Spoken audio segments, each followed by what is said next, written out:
Good morning, ladies and gentlemen. Welcome to my new video. This is my new line of videos. I'm going to be mainly talking about business and economics and China, and mainly about the current economy around the world, and also focus on China as well. So without further ado, let's carry on with the show. So West is facing a major problem at the moment. There are less and less Chinese students coming to the West to study. And this is not just a decline in the UK. As you can see, UK Chinese student decline could be a sign of diversification.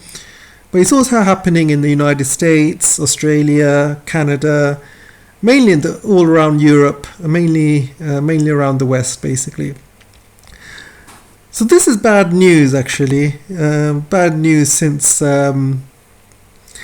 Chinese students have been coming in by thousands every year, and they've been paying basically full tuition fees. And not only do they pay full tuition fees, they also pay boarding as well.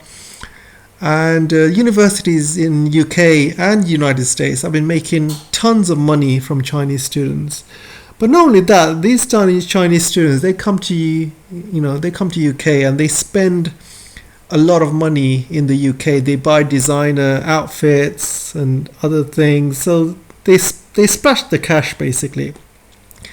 And the reason they can splash the cash is because in China, they used to have a one China policy, which means the parents basically put everything they have to making that child, get the best start in life. And because it's the only child, both parents put a lot of money into that child, whether they want to study abroad or at home. Doesn't matter, but they'll put everything in. So so a lot of these Chinese students come to UK with lots of money, basically. And the universities in UK and United States, basically, they used to make loads of money. The economy used to make lots of money, and they used to rely on Chinese students coming in. But that's changed since the pandemic. There are less and less Chinese students coming in now, not only UK, but also USA and also Australia and other countries. And there's many reasons for that. The first reason is China is improving its education, number one. There are new universities opening up every single week in China. I mean, that's crazy, right? Imagine a new university opening up in UK. It's not even heard of. And so there's a new university opening up every week. But not only that, existing universities are opening up new campuses all over China. For example, there's a new city opening up in China called Xiong'an. And Xiong'an is like a satellite city next to Beijing. And a lot of universities are opening up there, second, third campuses, and even new universities are opening up there as well. So they're going to make it into a massive student city, and it's going to be absolutely buzzing with students. And that's just one example, but there's cities opening up all over China. There's hundreds of new cities popping up every single year, and these cities were originally towns that a very rural town, maybe where there's not many people. Then suddenly a high-speed rail link will link that town to the rest of China, and suddenly that town will just boom. There'll be properties popping up all over the place, businesses coming in and opening up shops and things like that. So it's happening all over China, and more and more universities are opening up, and the quality of education in China is improving every year. Because what you have is you've had a lot of students who are studying abroad, and you had a lot of scientists who are working abroad. And a lot of these students who actually went back to China are now, basically got all of that knowledge, And plus a lot of scientists and other STEM researchers and engineers who used to work in United States and UK are now moving back to China, and they are teaching in universities, or they are kind of teaching the new generation basically all the skills. And China is also hiring a lot of skilled people from all over the world as well. They're going in there and they're getting good salaries and stuff. So there's no more need for Chinese students to go abroad, basically. The education in China is just as good as the West. And the only problem with the West, and the only difference is with the West is it's very expensive. So if you can get yourself or your son or daughter into a good Chinese university, you can save thousands of pounds sending them abroad.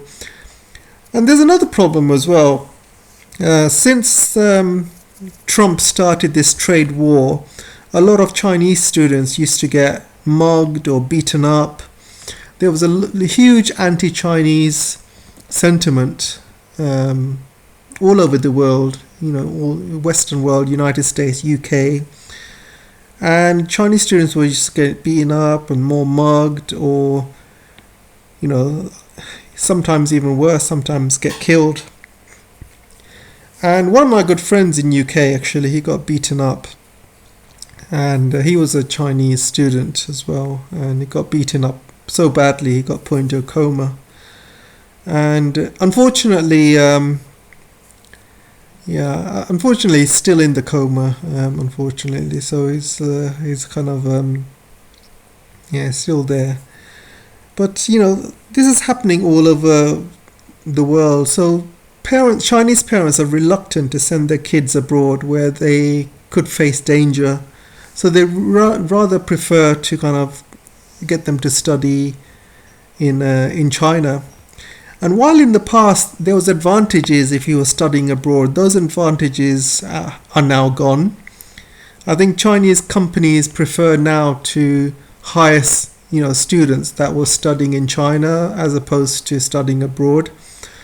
The only thing that gives you an advantage when you study abroad is the language. You learn a new language, English, and you become quite fluent in it. Plus you get, there's kind of prestige as well. If you get a job in an international company in China and you can speak English, then that's just advantage for you. So this is the problem, really. I made a video yesterday how China was cancelling all the wheats in China, but now today's video is how China is now sending less and less students abroad, and this is causing a huge economic issue in all the universities around the West.